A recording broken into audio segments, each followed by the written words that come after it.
What if you could reverse your age? What if you could live forever? Well, there is a man named Bryan Johnson who we are going to be talking about in today's podcast, who not only believes but claims that he is doing exactly that. Many of you may have seen him on the recent Netflix documentary Don't Die, and the documentary is a tale of a tech entrepreneur who sold his business for over $800 million and has now dedicated his life to one thing and one thing only: cheating death. To do so, he spends over $2 million a year on treatments, drugs and surgeries. He takes over 100 pills every single day. He sleeps alone every night and goes to bed at 8 p.m. and he follows a regimented plan that he will never deviate from, called the Blueprint.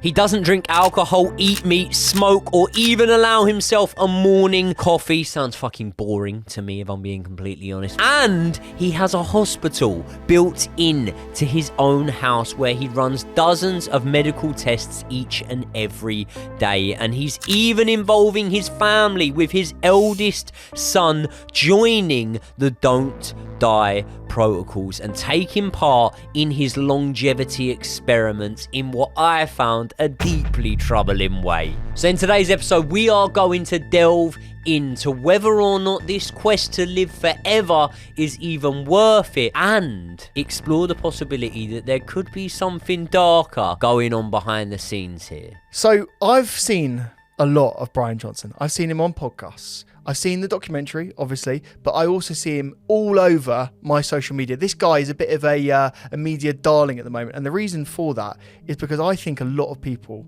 do want to live forever. And I think he's captivated a sort of a zeitgeist in the current culture where people are more interested in that. And it's very interesting that all of these billionaires, once they've got the money, once they've, they have a very easy life, the one thing they look to next is this thing called longevity. But you hadn't really heard of this guy. You didn't really know of his story beyond just the sort of the sound bites. I had heard of Bryan Johnson. Oh, what had you heard? I heard that he was, like you said, a bit of a social media darling. Yeah. I had heard that he was a fraud. I'd heard that he'd been exposed for multiple things. And then I realised that Bryan Johnson is the name of the Liver King. Oh, okay. So fair enough. So you thought this guy was eating raw testicles. Yeah. Well, we'll talk about some roids later on, won't we, with Bryan Johnson. But yeah, just to clarify, Liver King and this guy, very different. In fact, this guy is vegan. So we can't even say that he's having any balls testicles, unfortunately.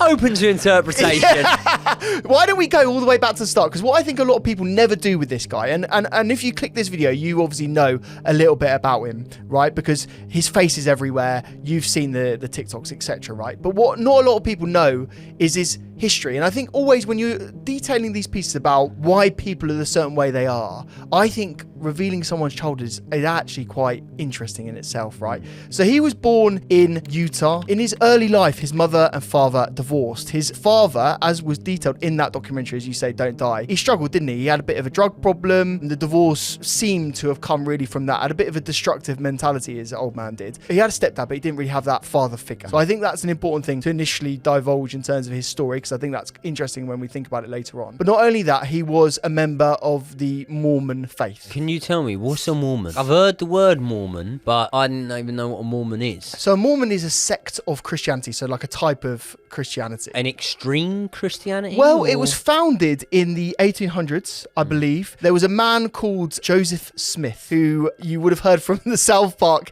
I don't know if you've seen this episode, but there's a fantastic episode of South Park explaining the whole Mormon faith. But Joseph Smith found 2 golden tablets buried in his back garden that revealed to him a new prophecy, new learnings of the Christian faith. It's almost like there's the original book, the Old Testament, the New Testament, and then there was Joseph Smith's Testament of Christianity, right? The interesting thing with this is they had prophets and missionaries that would go out and try and convert people. It's the Book of Mormon, if you've ever heard of the Book of Mormon, right? Yep. They're out there trying to convert people in a very, not aggressive way, but they're really trying to convert people to the faith. Bryan Johnson, he wasn't really given an option of whether or not he wanted to live this life. It was very much forced upon him, wasn't it? It was, you're exactly right. And he very much had sort of like a moment where he did question his own beliefs. And spoiler alert, he actually left the Mormon faith. But he was very much in that sort of ecosystem at the time and did actually go out, practice as a missionary, went out there and tried to convert people. So again, the Mormon faith, much like his relationship with his father, is very interesting when you start thinking about you know, what he's doing in his life right now, about how he wants to become the leader of this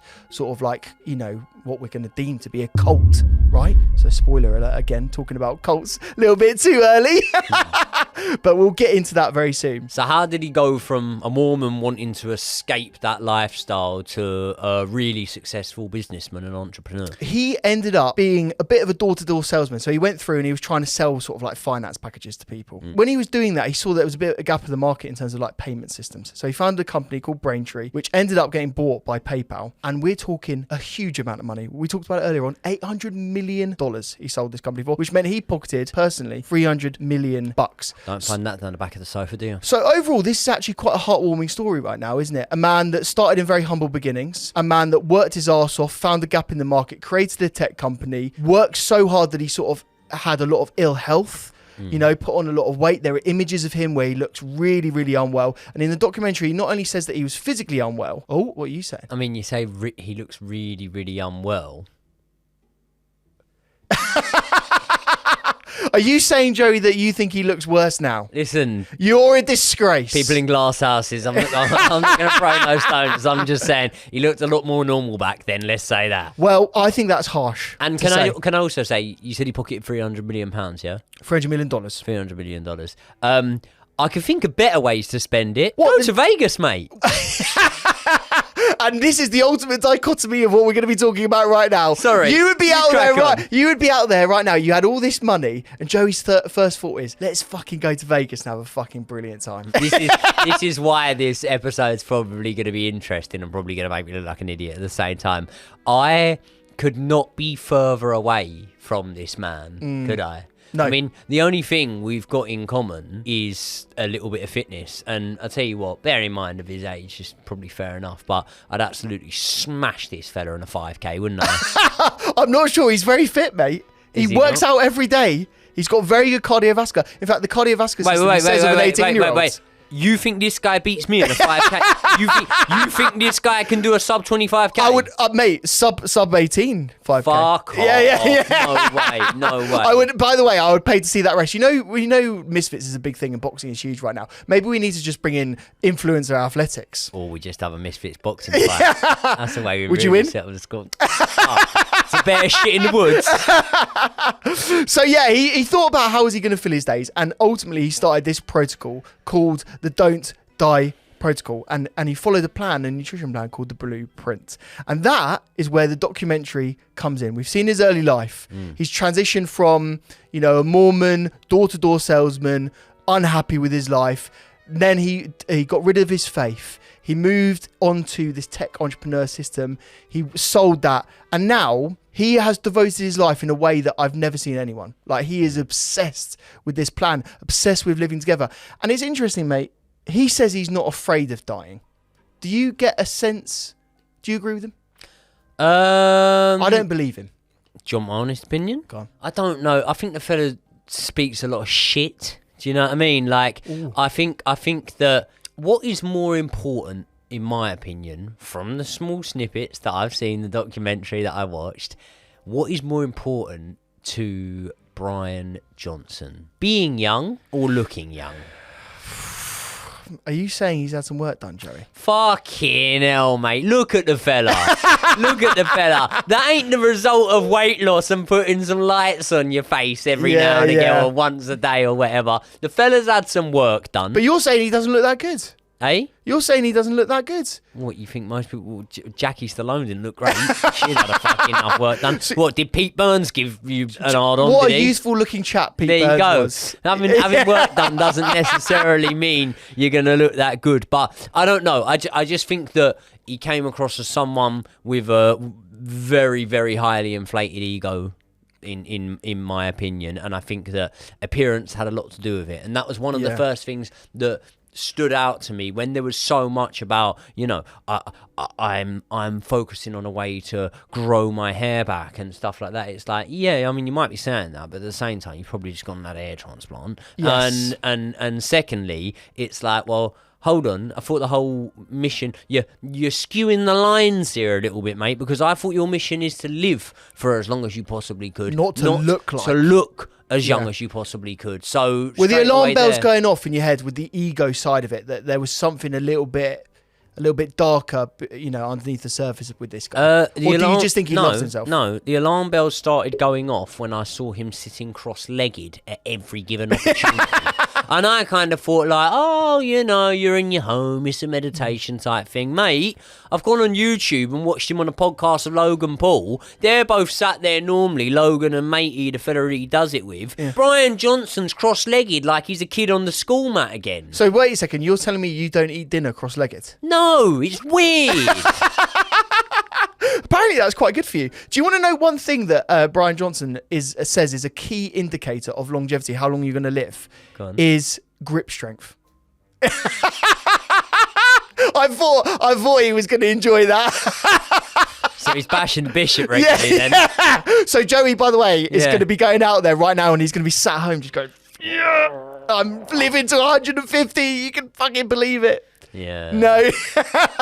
Should we talk about the don't die philosophy and what that is? Because there'll be some people watching right now that won't even know what we're talking about. Bryan Johnson talks about this thing, mate, called aging escape velocity. And what that means is that he wants to age so slowly that eventually it hits zero and he stops aging. So we're going to play a clip right now, which is going to explain just that. My objective with Blueprint is to demonstrate aging escape velocity, using the best science, trying to do all the appropriate interventions to neutralize my aging process. And to achieve that escape velocity, Bryan has divulged and created something called the Blueprint, which is publicly available. And Joey's been studying it extensively. He is a full convert to this. I'm literally the complete opposite. What is the point of being alive if you're not living? Yes. Let me tell you. So, I can get all emotional now. Go on.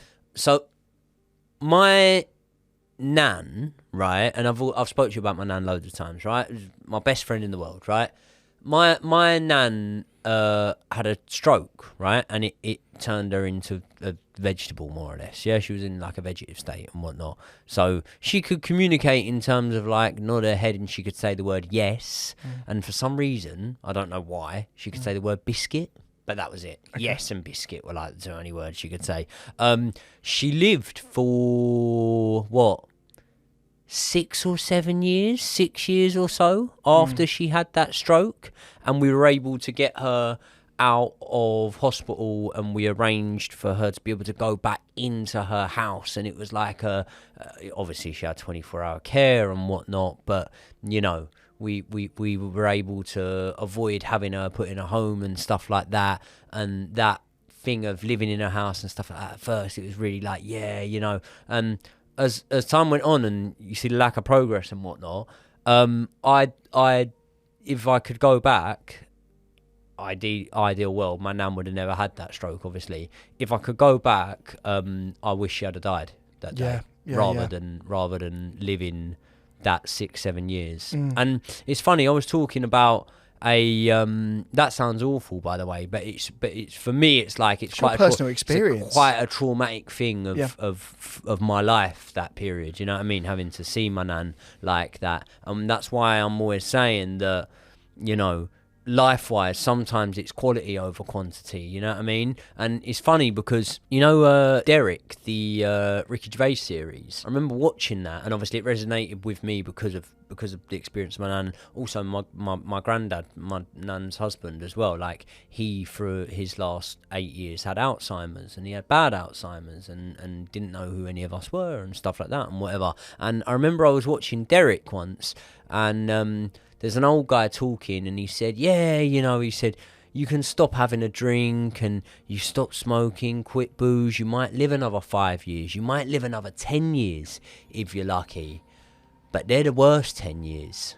And it really resonated with me, because whenever I saw anyone towards the end, like any of my old, like my family members, grandfathers and grandmothers and aunts, stuff like that, like, the final years are shit. They're shit, mate. Like, no one can go. They'll not be 100-year-old. They'll not be a centurion. They call them, didn't they? People that live to 100, right? And my Letter from the Queen. My nan's mum did get a letter from the Queen. Did live to 100, right? There will not be a centurion that you go, what was the best one? And they go, my 80s were great. My 90s were great. No, they're not. They're shit. Do you know what I mean? So for me, it's like, I don't know. Personally, when I was watching it, I was thinking, yeah, that's not... You're alive, but you're not living. Yeah. And listen, people get different enjoyments out of life, yeah? Different fulfillments and whatnot.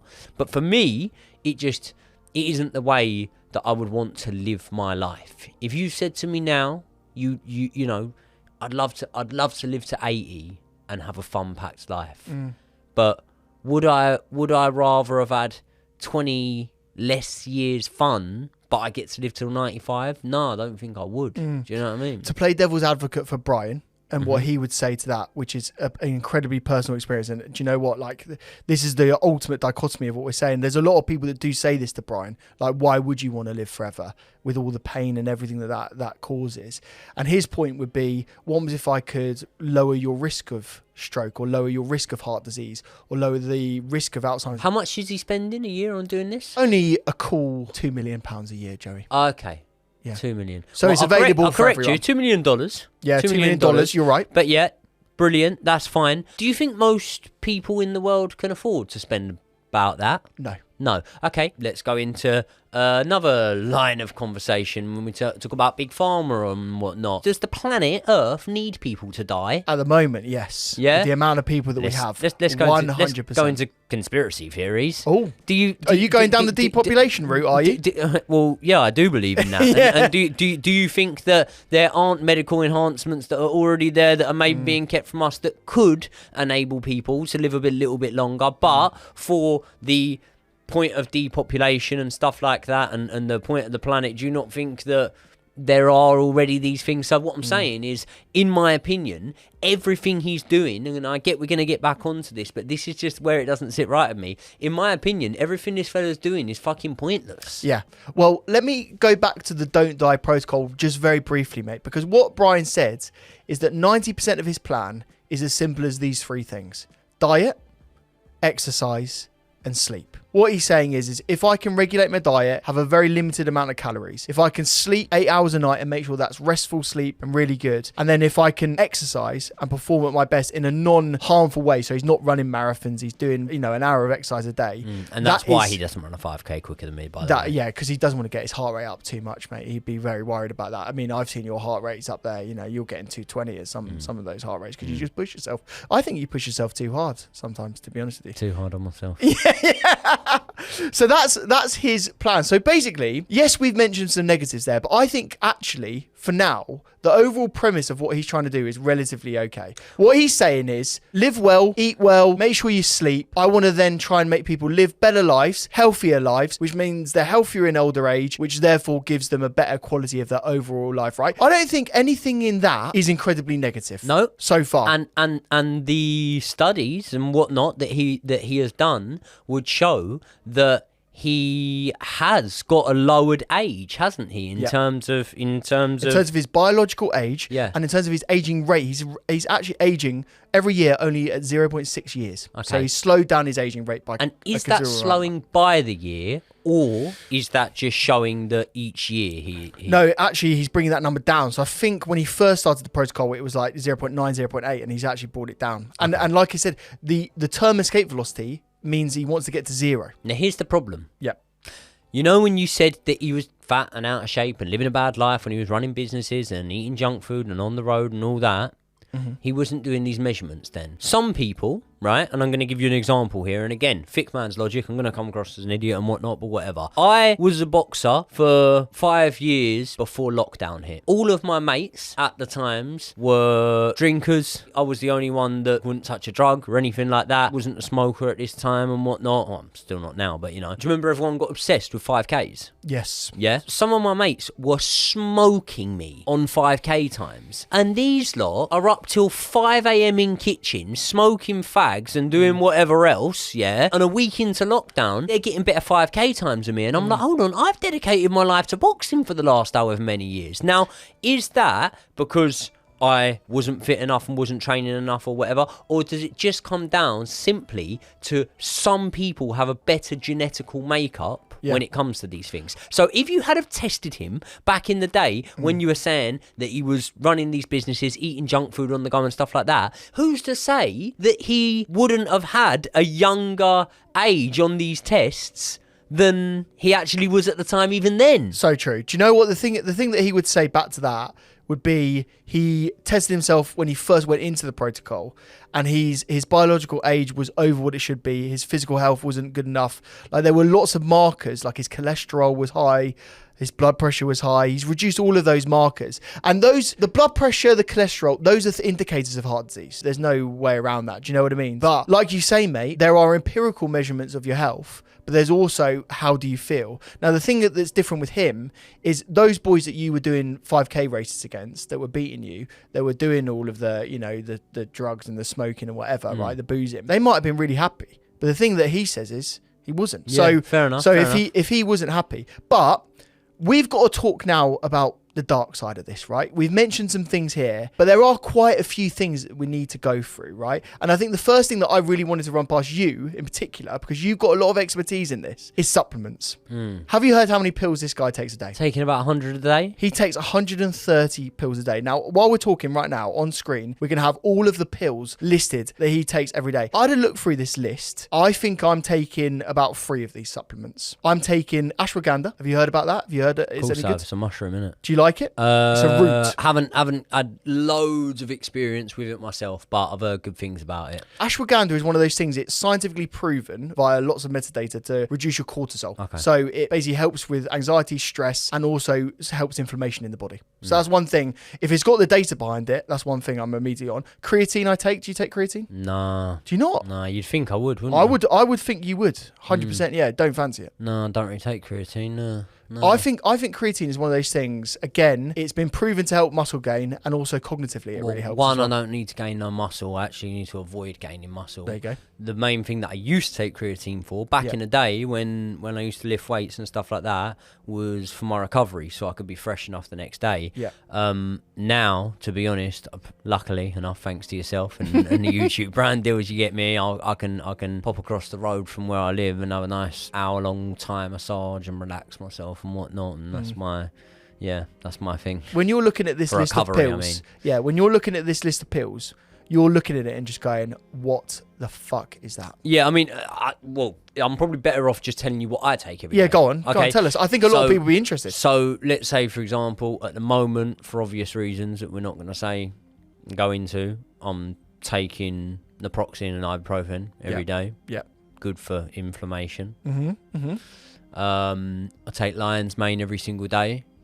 I take CBD oil every single day. So what's the rationale behind those two things, lion's mane? Like, why'd you take it? So this is a thing, right? My cousin Jack, he is completely differently wired up to me, right? In terms of like, he's non-reactionary. He's a very chilled out person. Like mate. Like I remember, like my nan used to say he's like a hippie. Do you know what I mean? Like and. He's just like he's the sort of person that I get on with really, really well. Like I don't really get on with people like myself because I'm a bit like, oh, you're a bit too much for me. Do you know what I mean? I like chilled people. That's what my cousin Jack's like, right? Now he actually Mushies, shout out Mushies. He has his own brand. Does he? Where he sells lion's mane. Oh, Yeah. wicked. Yeah. So he takes it and he says like he takes it in the morning. And it helps him concentrate and stuff like that, and it helps him zone in when he's working. I get an opposite effect of it. It helps me sleep. It makes me feel tired. I've never heard of that effect of it. Well, this is the thing, right? When I get stoned, which isn't something I do every day, but every now and again, I don't care, I'll admit I get stoned. When I get stoned, you know what most people do when they get stoned? Go on. They go quiet, they zone out like that, and they get the munchies. Yeah. For me, it suppresses my appetite and I can't stop fucking talking. So basically you have the opposite effect of every single drug. Well, that's very interesting. I've never done the white substance. Yeah. The marching Creatine. powder. No, yeah. No, but I've took a few disco biscuits. Yeah. And the first thing is everyone's on a dance floor. Mate, I used to fall asleep on them. Fuck off. Right? So listen. What's going on here? This is weird. Well, when I was at school, right, the teachers used to try to get my parents to get me on Ritalin. Yeah. The they used to say, drug. They used to say, he's got ADHD. And for years, I used to go, I haven't fucking got ADHD. Doesn't exist. Doesn't exist. And that's what I honestly believed that. And it's only as I've got older, I've never been diagnosed with anything. Like, what's the point? Why do I need to? Do you know what I mean? But as soon as I've got older, I'm like, oh yeah, I probably have. And you know, one of the main symptoms of ADHD is recreational drugs having the reverse effect on you. Really? And ask anyone around me, every recreational drug, if I have a weed edible or something like that, I don't shut up. I can't stop talking. I'm like all lively and whatever, whereas it chills most people out and stuff like that. And they do have the different effect on me. But yeah, for me, anti-inflammatories and lion's mane and CBD are my daily routine. Interesting. Can I ask you, if you wouldn't mind telling me, how much does that routine cost you if you were to buy it? Because you obviously get some freebies. How much would that cost you a month? For your supplement needs. For everything? Yeah, for all of your supplements. 70 quid or something? 70 quid. No, I get the strong CBD, so maybe just under a $1. What if I told you, do you know the answer to this, how much Bryan Johnson charges for all of those drugs? Because basically what he's done is he's created the thing called the Blueprint.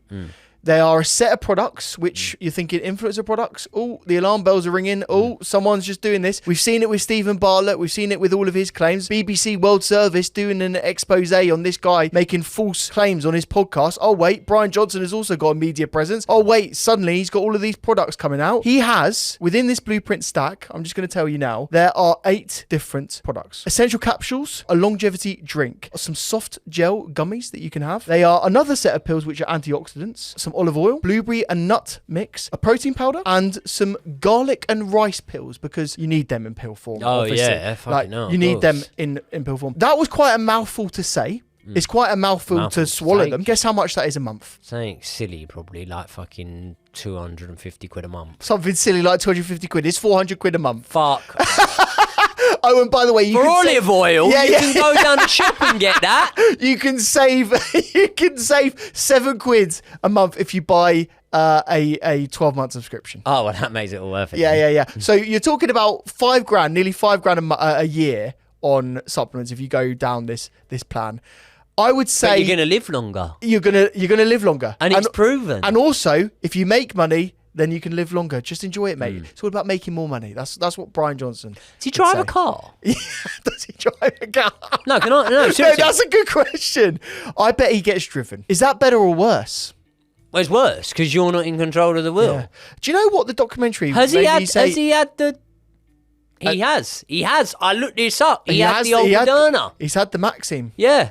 Has So he? so all these things, yeah, and I mean, speaking about being a guinea pig, but you're all of these things, you're taking all of these things and whatever, and you've got the medical science to back it up. But I see a post from his LinkedIn page 4 years ago or whatever, when it first come out, and you have gone and had that. Now, people will think that I'm anti-vaccine. I'm not anti it. I'm anti something that has only been rushed and put through development and whatnot very, very quickly. Who's to say that one day that I might not be anti that? But I'm not fucking taking it. But old Bryan Johnson, who cares so much about everything, oh no, stick it in me. I'll have 2 or 3 a day. Do you know what I mean? Like, well, talking about that, this is then goes on to another part of the dark side of this. There are several. there's not anything else other. he's been injecting, No, is he there? hasn't. No, he hasn't done anything else. he's- Don't worry about that. Because you can't see it from the picture here, Yeah. but you've seen it from the overlay footage for a 48-year-old. I think he's 5. I think he's 45. 45, whatever Yeah, he is. yeah. Pretty stacked. Pretty good Oh, he's body. in good shape. Yeah. Yeah, but that's natural, Joe. Oh, it's You all could get in natural. that shape. At Yeah. 45 years old, if you're not in that shape, I'm going to be disappointed in you. Mate, you watched the second I retire from boxing. Fat boy. It's gone.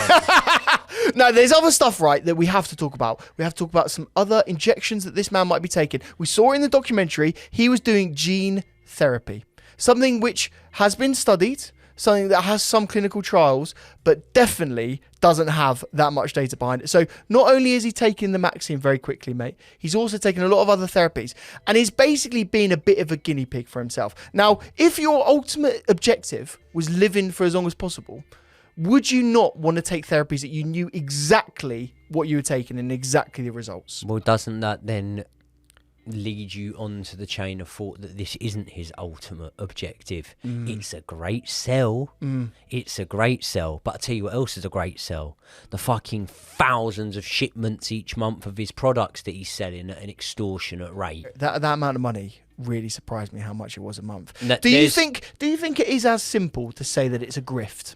Do you think it's as simple to say he's built this media personality and he's built all this awareness around him, much like his namesake, the Liver King, did, by the way? I've seen a lot of comments on Reddit all about the documentary, and people are saying it's just another one of those documentaries to raise a bit of money, get the sales of your product, and fuck off. Well, can I ask you something, right? Because after I watched the documentary, I started trying to find stuff on YouTube and whatnot. Yeah. YouTubed his name, and I'm thinking, right, there's a lot of like you say, Reddit, is nowhere near as able to be controlled as, say, YouTube, for example, and the algorithm and whatnot. So you'd see a lot of negativity around it. Comment section, you see a lot of negativity around it. Mate, I've YouTubed Bryan Johnson, and there's not one, you'd think with stuff like this, there'd be like expose videos, scam videos, whatnot.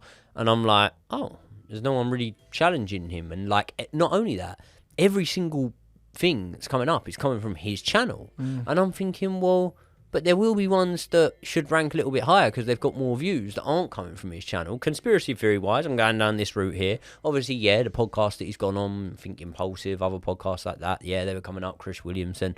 But then, like, I thought, right, okay, let me delve into the world of the people that don't agree with this and whatnot. I type in Bryan Johnson scam. Fuck all's coming up, mate. It's crazy, isn't it? I tried to do the same search on YouTube and I couldn't find that much. Do you think it's being repressed? Is your theory that it's repressed, or do you think there's not content saying that he is a scammer, or there is something more sinister going on? Mate, we've got close to home experience with this, haven't we? We've got friends that you can type their name into YouTube, and before a bit of their content comes up, it'll be someone else that's made a bit of negative content about them. Do you know what I mean? Yes. That don't give a fuck about them. So the negativity would otherwise rise to the top. These friends of ours don't give a fuck about content that gets made about them and what's said about them, and just live in their own life and do the best for themselves. So they don't care whether that stuff's there anyway. Do I think that if I had to put my money on it, he has some sort of role in controlling a narrative around him? I'd have to say, if I had to put my last penny on it, yeah, I do think that. It's very interesting. In the documentary, he had a young girl that was his sort of like head of marketing. I actually thought it was his partner when I first saw that. Do you remember that young girl that was in the show? I remember it, but I had seen enough of him at that point for me to assume that he wouldn't have been interested in her. That's not his type. Fair enough. Well, I thought they were. I thought his together. Son was more his type. Yeah. If I'm being honest. Why do we get onto that then? Why do we get onto that? Weird. So there are some accusations. There are some people concerned about the way that he looks after his son. Now, he has 2 other children that he is estranged from. First of all, is the first point to make. Is that because they're part of the Mormon community? No, I think those children have decided not to be in Bryan's life. Right. I've heard. And is that because, if you had to, again, everything's assumption here. We don't know This what's is going our on. interpretation, so allegedly, whatever. Is that part of they don't want to be in his life, or they don't want to be in his life if they're not playing by his rules? Because that boy is, sorry to use the phrase, but very well groomed in terms of he is like Brian Mini-Me, all playing by his rules. Do you think that he's part of the cult? Yeah. Do you think that he's bought into the system in the Mate, same look way at they're doing the same, sitting in the triangle with their arms crossed on the sofa and all that, and it doesn't give me the father-son relationship. It gives me like you are my biological father, but like from Bryan's point of view, like I don't want to be your father. I want to be your friend, man. Yeah. And we have this soulful connection, and it's just like. It's weird, mate. Do you know what? They did a bit of press for the Netflix documentary where Talmage, who is his son's name, he did an interview where he was talking loads of different topics about whether he was part of the plan. And by the way, he certainly is. I saw Talmage at the start of the documentary, and for me, he felt more relaxed, more of like a normal kid at the start of the documentary. And I watched this video the other day where it was just a sit-down interview, and he seemed almost like, as you say, a mini-me of Bryan Johnson, right? And it was a very interesting clip that we'll have to show, which is all about him talking about his relationship status. Are you dating? I'm not dating right now. Are you looking to date? Yeah. it seems like a fun thing. Like you're put with someone else and the goal is how quickly can I figure out if we're compatible or not. From a purely game perspective, it seems very fun. And it also seems like good practice because the world is run by relationships and relationships can be the most fulfilling things in people's lives. So it does seem like a productive use of time. I don't know about you. That doesn't feel like a standard 19-year-old or 20-year-old answer. If I'd got asked that question when I was a 20-year-old, what's the point of relationships? Probably say shag. Shagging. Yeah. I've never seen a quicker answer in my life. You just said as what? A 19-year-old? Yeah. Ask me it as a 30-year-old. It's just, he comes across as very robotic, doesn't he? There's something... I hope Talmage is okay. He's a virgin. What do you think? Yeah. But he's going to college now, mate. He's going to have a great time. And then let's talk about another thing about Talmage. Can I just say, I hope he goes to college and finds himself finds, because I don't think he is himself. I think he's living in a representation of his father or whatever you'd say, reflection of his father and whatnot. Hope he finds himself and his own image. And I would agree with you, like at the start of this show, you kind of felt like he was a little bit more like that. But obviously, they filmed him over, a 1 year period, something like that. Yeah. Now, the growth of Bryan as a personality and his business and whatnot would have been vast over that 1 year period. So, again, could you put two and two together and say, well, yeah, maybe he has become more of a carbon copy of his dad because he's seeing the success that his dad's having over that time. And he wants to carry on doing it. He wants to emulate that absolutely could be true. What about... And therefore, Bryan, through Talmage, or whatever his name is, may well end up living forever. Well, what about this then? I'm glad you mentioned it, the bloodletting. We have to talk about this. This is something that everyone... I think this is probably the most controversial element of it. There was a photograph of which he was next to Talmage, stripped from the waist up. As Ross Kemp would say. Yeah. And also there was... Fight to the death. Yeah, exactly. And there was a photo with his old man as well. They were holding a vial of blood. And what happened was... Can I just say... Go on. Those photos... fucking weird. Mad, wasn't it? Me, my child, and my dad would never... Tops off. Do you know, like, and this is just like the generation my dad's from, right? In our front room, we got a sofa, another sofa, and a chair, yeah? If my dad's on the sofa on his own watching TV, and I go and sit on the one next to him, but it's that generation, he'd like, look at me like that. If I tried to cuddle my dad, he'd be like, "Oh, what are you doing? What are you doing?" Do you want a cuddle from your dad, though? Is that the ultimate thing you're trying to say? After he's had about 6-7 Guinnesses, he'll give me one, and he'll tell me he loves me. But Talmage and Bryan don't seem to have that relationship. So not only are they swapping cuddles, mate, they're obviously swapping bodily fluids as well, because the blood plasma is being swapped. Bryan Johnson does this because he thinks it's going to make him younger. There is some evidence in mice. If you take older mice and give them younger blood, their organs function better and they become younger biologically. Would you do it? No. Because everything gets fucking animal tested, and half of the things like don't end up being things that come to fruition in humans. Yeah. So let's talk about cults, right? Because we've talked about whether he's a vampire. I think he is probably a little bit of a vampire if he's swapping blood with his son, and he's also given it to his dad, which are 3 generations of bloodletting. Who doesn't do that on a Saturday afternoon between friends? Who looks great in a vest, by the way. He. Do you know what? He really did pull off the vest. I was proud of that. Can we talk about cults? I looked at the definition of a cult. Can I read it out to you? Yep. The definition of a cult is typically defined as a social group or movement characterized by devotion to a leader or ideology, exclusive beliefs, members hold beliefs or practices that deviate significantly from mainstream society, control or influence. The group exercises significant control over members' behaviors, decisions, and often their own personal lives. There was a line that Bryan Johnson said in the documentary that got me thinking about the word cult. Shall I read you the line? Yeah. I sold my company Braintree Venmo. I got a divorce. I left my born into religion. And ultimately, I found strength and liberation in doing Blueprint. That could have been taken out of some cult leadings. It could have been taken out of some very scary stuff. I think he has created a bit of a cult with Don't Die. We can't ignore the elephant in the room that this guy's making money off of this thing. So, of course, you want something to be... Listen, on our football page, we've got a cult-like following. You know what I mean? Like, and it generates us money and whatnot. So, I don't know, man. I don't know about this guy. He's been doing podcast after podcast. He's made now the Netflix documentary. He's got 2 million subscribers on YouTube. He's got millions of subscribers across all other social platforms. This guy has a very vast amount of influence on quite a lot of people. And I think what I'm perhaps the most concerned about is the sort of the interventions, the stuff that he's doing, which might be dangerous. So there were things like metformin, there's things like human growth hormone, there's things like even testosterone that has been linked to a reduction in lifespan as opposed to a prolonged nature of lifespan. TRT straight away, bad for your heart, bad for your liver, way more side effects. Human growth hormone, the exact same. Like, yeah, it can be good for recovery for certain things, but it can be bad for loads of things as well. Exactly. It's just so many contradictions in it for me. There are. So the ultimate question that I've got for you now then, is it detrimental what he's doing? Like, is his plan, is it more negative than positive? It's open to interpretation because it's only for himself, isn't it? It might be detrimental for himself. There's cult-like things that you can say would be detrimental to people because people will be really, really buying into them. So say, for example, like one that just like comes to my head, right, straight away is like, and I don't know why, I'm not digging this person out, but like, you know, like the War Room and stuff. And it's like, that became like a cult-like thing and people jumping on it because they're like, oh, he's in these clips, it's so cool.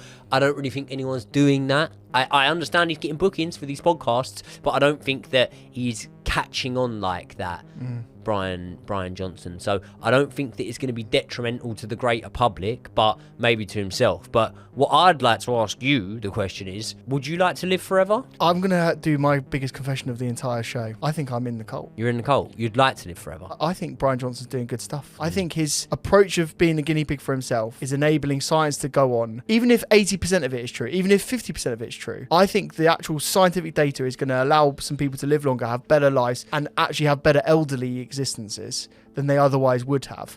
And I think ultimately his message of exercise, eat well, sleep right, and, you know, take some supplements when you can and when you can afford to. Because to be fair to him, he charges a lot of money for his own supplements, but he also just says you could do 90% of this stuff and never pay me a penny. I actually think it's overall a net, and this is why I asked you the question, I think it's an overall net positive to society. And when I say I'm part of the cult, I actually really like Bryan Johnson. I don't think he's that negative. I actually like the way he treats his son because he actually loves his son. There's loads of dads out there that don't give a fuck about their sons. Fair play. And I think for me, I am starting to do certain things. Like, I'm taking ashwagandha. Like, is that hypocritical? If it's on his plan and we say that's a load of bollocks, is that hypocritical to say? You were taking it before you'd seen that, though. I was taking it, but it's part of the plan. Like, it actually is good. So, like, I think there are certain things that we can learn from it. But I tell you what, he's an incredibly controversial figure that I was so excited to chat to you about because you've got a lot of knowledge about supplements and how to live your life. And actually, you live your life in a way that I think Bryan Johnson would want you to live your life. You eat well, you exercise right, you don't have loads of calories. You don't often binge. I smash 10 pints at Stamford smash Bridge 10 every other pints. Saturday. So and then run a 5k in sub 20 the next but day. This is the thing, right? You've slagged him off, but I think you've got more in common than you would think. I don't think so, to be completely honest. But I'll just wrap it up on saying, like, I do agree, and I get, like, this has been very tongue-in-cheek. We've had a bit of banter and whatnot. I don't mean anything personal. I don't want anyone to take anything bad. But at the same time, I will just say, you know what you just said there about there's so many positives that can come from it. Eat well, exercise, make sure you get enough sleep, yeah? He's not the fucking trailblazer, Josh. No, he's not. No. 2024. Everyone fucking knew to do these things. But he is doing a lot of other trailblazing stuff. There you go. But that's the basics. If you do the basics, then fair enough. Listen, there's one thing we've got to do and one thing we've always got to do, and we've got to put it down to these lot in the comments. What did you think of the documentary Don't Die? What do you think of Bryan Johnson himself and being a guinea pig in this experiment? And most importantly, what do you want to see us cover next? We will see you all in the next one.